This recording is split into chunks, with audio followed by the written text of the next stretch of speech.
Tous les plus grands joueurs sont connus pour leurs moves signature, que ce soit Allen Iverson, Dirk Nowitzki, Kobe Bryant. Tu connais les moves qu'ils utilisent le plus souvent.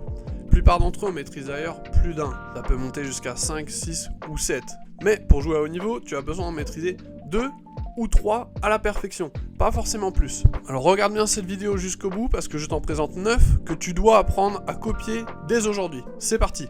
On commence avec le cross jab de Ja Morant. Très simple, il s'agit d'un changement de main avec un jab de la main qui vient d'envoyer le ballon sur l'autre main. Donc par exemple, si tu dribbles de la droite vers la gauche, tu vas faire un jab avec ton pied droit pour freeze le défenseur. Attention, tu vas avoir une fenêtre d'opportunité très courte pour attaquer du côté opposé. Le but est que le défenseur fasse juste un petit appui en trop pour que tu puisses exploiter et aller vers le panier.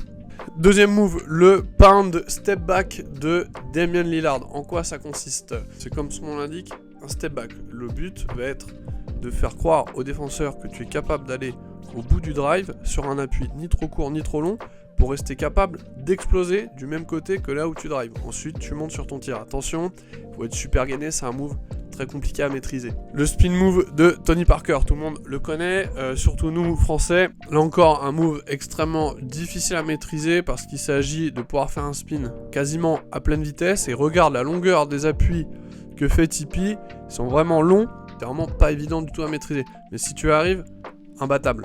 Quatrième move, le push cross de Devin Booker. Ça consiste à brosser la balle et avancer sur plusieurs appuis en même temps que tu fais ton cross, donc ton changement de main. Il est encore plus efficace en transition parce que tu arrives pleine vitesse, donc tu peux envoyer la balle encore plus loin, encore plus vite. Extrêmement compliqué à rattraper. Si le défenseur est en retard, profites-en pour aller chercher le contact et provoquer une faute, aller chercher des lancers francs ou peut-être même un N1 si tu as de la réussite. Notre move signature en transition, le Eurostep inversé de Giannis.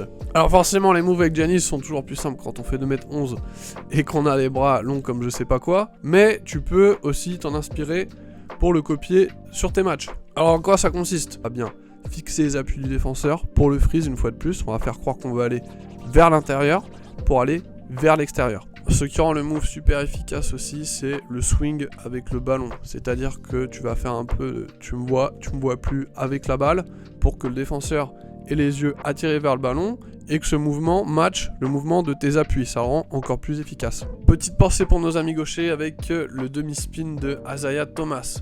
Là, le but, c'est de faire croire que tu vas aller sur ta main forte pour finalement aller sur ta main faible. Donc ce qui le rend efficace, c'est le jeu avec les épaules, un peu comme un boxeur. Et avec les hanches, on fait croire vraiment qu'on veut faire un spin, mais on ne va pas jusqu'au bout. Ce qui aide aussi beaucoup, c'est de garder un centre de gravité assez bas pour rester explosif. N'oublie pas que le but est de faire croire que tu vas aller sur ta main forte. Joue sur ça à fond.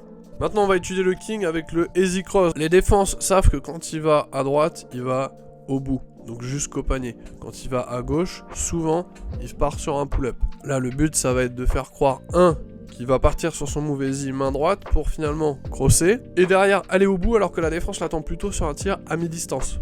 Et pour qui n'est pas jaloux et pour rester dans la thématique hésitation, on va aller sur le easy pull-up de Kevin Durant. Là pareil, le but faire croire qu'on part sur un drive sur la main forte ou sur la main faible et dégainer à 3 points. Alors c'est un move très dur à maîtriser. Mais si tu peux ajouter ça à ton package, ça devient très dur de te défendre par la suite. KD, ce qu'il fait bien, c'est après le dribble entre les jambes, faire croire qu'il va partir sur un drive pour dégainer. Parce que ça frise le défenseur, ça le fixe, et c'est là qu'il a la petite fenêtre d'opportunité pour dégainer. Et finalement, le maître du crossover, attention, alors pour les fans d'Allen Iverson, on va citer Tim Hardaway aujourd'hui avec son killer crossover.